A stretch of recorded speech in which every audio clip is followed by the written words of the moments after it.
Okay, it took me months to make this video, but I just proved beyond a shadow of a doubt that this is the real map of the Earth. And I proved how seasons actually work according to the Gleason's map. Now you need to pay attention and watch this to the end to fully understand, but I proved it all. So first of all, I lost the original video, but I found this in my archive, and pay attention to the date. June 22nd, we're in the middle of summer.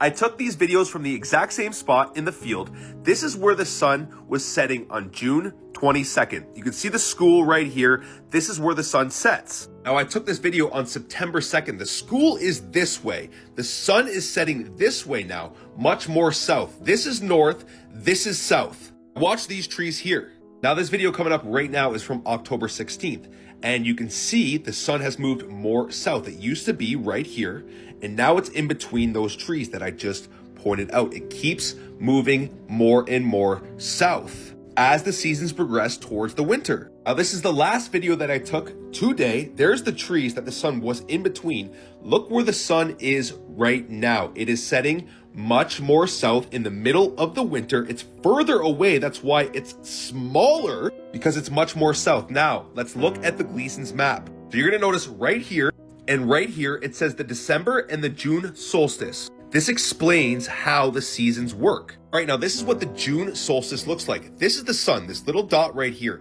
It's rotating more towards the North Pole, which is why the sun sets in the north in the summertime. Here is the December solstice. So as the seasons progress, the sun sets more south. There's the sun right here. It sets more south. It's not actually setting. I'm going to prove that in a second too. All right, so according to the Gleason's map, the June solstice is where the sun rotates right here. That's what it's doing. The winter solstice, it rotates more south. It's doing this. That's why we're experiencing the seasons, because up in Canada here, all up in here, we're getting cold because the sun's moving further away. Then you have the fall equinox, which is in between summer and winter, and that's why it's cooler than the summer and warmer than the winter. Just common sense at this point. I proved it all to you guys. Now this is how the sun and moon rotate around our flat stationary Earth, just like the Gleason's map says. The sun actually never sets. It just moves in and out of our perspective. That's why it's much larger when the sun rises and it's smaller when it's right above us. It's perspective. This is literally how the book of Genesis, the Bible, describes the earth and how God created it.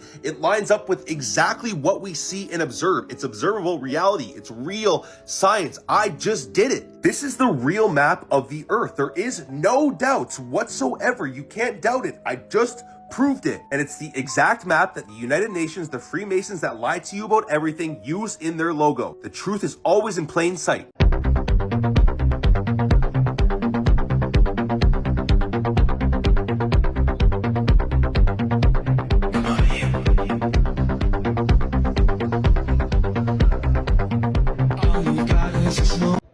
Okay, so if I fly up in a helicopter, at what point do I start seeing the earth turn in front of me? I mean, I don't know. If you're accounting for air resistance, probably take a long, long time. I don't even know if you would, because the air is also moving along with the earth, so that cancels out the Coriolis effect, right? Hold on, I gotta go. Y'all have a good one. What just happened? So friends, you can see the door of a submarine here, which has to withstand lots of pressure. Next we have the door of an airplane that also needs to withstand pressure. And the last one, you see, it's really funny. Door of ISSC, like, I don't have anything to say, it's just so funny, guys. Do you buy it? Do you realize the ramifications of if we have been lied to about the shape of what we're on? Do you realize what the ramifications would be? Like, just picture it for a second. Because here's the thing. Evolution and creation are diametrically opposed from one another. Evolution suggests we came from little microbes that evolved over billions and billions of years into human beings. And then at some point we were kind of half human, half bit of an ape, you know. But then creation is that we were created, right? So what's interesting, what I find very interesting, because people are wondering about the age of the earth too, because the evolution theory really proposes the idea, it actually is completely hinged on the idea that there's been billions of years. But what if this entire realm that we are in was created in 7 days, 7 literal days. Because people, when they read Genesis and it says, on each day, God made a different thing. If you had animals need plants to survive. So if God created animals on day, 5 or 4, then the next day he made plants, then boom, bang, bang, they would survive. But the idea that it was millions of years in between would not make sense, because plants need animals to survive. Animals need plants to survive. They need to be created in rapid succession to one another. Furthermore, what's very interesting is that it mentions right here, God said, let there be a firmament in the midst of the waters, and let it divide the waters from the waters. And God made the firmament and divided the waters which were under the firmament from the waters which were above the firmament. And it was so. So are we on a ball that evolved, or were we created and it's more of a flat shape? I'm wondering, because NASA, I do love you guys, but can you please post a real pic and not all this CGI crap? And also, evolutionary, dude, it's really not checking out. I will tell you, you will not find a car that evolved and all those components evolved into place from wind and erosion blowing around materials. But you have a lot more moving parts and a lot more components and a lot more cells than a car. But we know a car was made. So I'm just trying to fathom here, was this random? I don't think it was, man. Your eyeballs alone are so powerful. If they were a camera, they'd be more powerful than pretty much any camera that was made today that had a designer. So here's the thing. When you have scissors, for example, you don't say, I can't see who made these scissors, so they must not exist. Right? You don't look at this broken pocket knife and say, I don't know, I can't see who made it, so it's not real, it's fake, it evolved. You see what I'm saying? So we have to fathom here, there's greater forces at play and we may have been duped. Let me know your thoughts in the comments below and follow for more. All I want to know is, if we don't live under a firmament, then why did all the ancient civilizations believe that we do? You know, just the things that really make you go, it just doesn't make sense to me. Why did every single one of these religions and people believe that we were in an enclosed dome, that there were waters above us? And the video I'm about to show you will really make you think. This guy zoomed in with his telescope and you can clearly see waves and ripples going over the moon. Check it out. Watch the red arrows on the outside of the moon. I know you can see the waves going over the moon.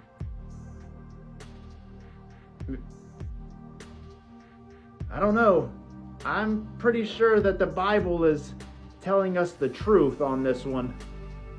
You can think what you want, but I mean, all these people, all these ancient religions, they believed we were under a dome too. Wait, do not move. Okay, thought I was done with the series of Babylon and the Flat Earth. We're just getting started. We're on episode 11. Stay tuned. We're about to finish and conclude the series. Welcome back to the series of Babylon and the Flat Earth. In this series, we have touched previously on a mighty warrior, a man named Nimrod, and in the Sumerian text known as Gilgamesh. We also covered how there was giants in those days and after, and pre-flood giants could measure in text up to 300 to 400 feet, devoured everything in God's green earth, leaving nothing but cruelty. They consumed everything that God had created. So the Almighty consumed them. He sent a giant flood over the earth. Then when everything stopped, Noah landed at Mount Ararat, and he planted a vineyard, and his son Ham saw his nakedness one day when Noah got drunk from the wine. I will make no assumptions, so I'll read it as it is in the Hebrew. And he told his brothers, and his brothers Japhet and Shem walked in backwards with a garment and covered Noah, it says. They grabbed the garment and literally covered Noah. Doesn't say it covered anyone else, his wife or anyone else. No, exactly. Doesn't that remind you of when God grabbed garments and made garments and covered Eve and Adam in the garden from their nakedness? Now, implying that Ham's uncovering his father's nakedness was metaphorical or euphemistic would then make the other two sons covering with a garment, his father's nakedness, also metaphorical and euphemistic, which leads me to believe that it was literal, but that's just an assumption. So Noah curses Canaan, Ham's descendants, which they would be cursed twice because Canaan ignored the boundaries given and settled by Noah as far as the land, and settled in the land allotted to Shem, which was told not to cross, which is located in the modern Israel and Palestine region. When that happens, Shem complains to Noah, and Noah repeats the curse towards Canaan for their disobedience. Pay close attention. Now Ham, the father of Canaan, was allotted the areas of Africa and parts of the southwest, Egypt, Cush, etc. And Noah begot Ham. Ham begot Canaan. Canaan begot Cush. And Cush begot Nimrod. Stay tuned for part 12. Follow and like. Stay blessed. Both of these pilots claim Earth spins under their airplanes while they are flying to their destinations. If that were the case, an airplane flying from west to east would never arrive at their destinations. But there are other drifts as well. Remember how we talked about the fact that the Earth was rotating and that the IRSs could feel that rotational speed? Well, as the aircraft gets airborne, the Earth will still be rotating under it. And this will cause errors as well when it comes to, for example, the speed. So once again, this is something that needs to be compensated for. And if you're traveling in a north-southerly direction, the Earth will rotate below you as well. And the way that you fly, even though it looks like a straight line over the Earth's surface, since the Earth is constantly rotating, it means that the aircraft is also kind of constantly turning. And the third point we're going to look at is how aircraft adjust for Coriolis. In this video, the Coriolis effect is no problem for aircraft, if you catch my drift. I show the aircraft correcting for a very strong crosswind, 140 knots of crosswind, which is causing 19 degrees of drift. The ground track is 203 degrees. The aircraft heading is 221 degrees. It is compensating easily for a 140 knot crosswind. Oh, the Earth isn't flat, huh? NASA doesn't seem to think so. NASA publication report document on the derivation and definition of a linear aircraft model. This report documents the derivation and definition of a linear aircraft model for a rigid aircraft of constant mass flying over a flat, non-rotating Earth. Army Research Laboratory document, propagation of electromagnetic fields over a flat Earth. NASA document on trajectory simulation. This simulation assumes a vehicle with 6 degrees of freedom and aerodynamic symmetry in roll, and the missile position in space is computed relative to a flat and non-rotating Earth. Detection algorithm document from NASA. Only the range to the center of the field of view and the depression angle is known, so that a flat Earth approximation provides the best estimate. NASA document on stability and control estimation flight test results for the SR-71 aircraft assume a rigid vehicle and a flat, non-rotating Earth. Engineering experiment station document from Georgia Institute of Technology. A model frequently used is that of a flat and non-rotating Earth.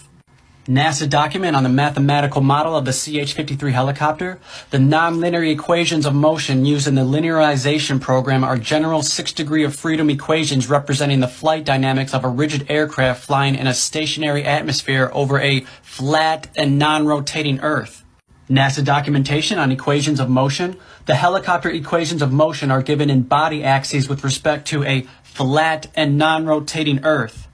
NASA document on the aircraft landing model. The aircraft trajectory model employed in this study was derived based on the following assumptions. What does the first one say? The Earth is flat and non-rotating. The DPS equations of motion use 4 assumptions that simplify the program while maintaining its fidelity for most maneuvers and applications. Point mass modeling, non-turbulent atmosphere, 0 side forces, and a non-rotating Earth. NASA document on the projectile flight dynamic model with a liquid payload. A typical 6DOF rigid projectile model is employed to predict the dynamics of a projectile in flight. These equations assume a flat Earth. NASA documentation on the 2-dimensional flight. In this section, the 3-dimensional equations of motion are reduced for flight in a great circle plane, the XZ plane, over a flat and non-rotating Earth.